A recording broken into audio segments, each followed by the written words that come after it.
How to add Base Network to Trust Wallet. Hi guys, welcome back to our channel. In this video presentation, I'll demonstrate how to add the Base Network to the Trust Wallet. So to begin, open your Trust Wallet mobile application and on the home page, locate the search bar at the top and tap on it.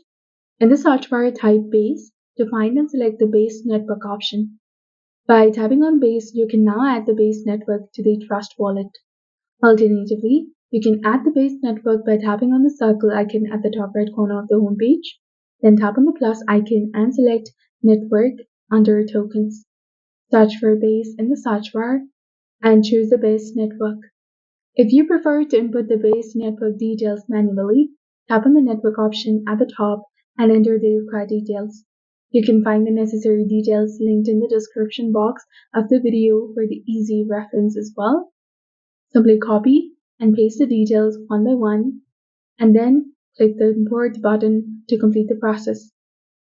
So by following the simple steps, you can seamlessly add the Base Network to your Trust Wallet account. So if you found this video helpful, please consider leaving a like and subscribing for more helpful tips and tutorials.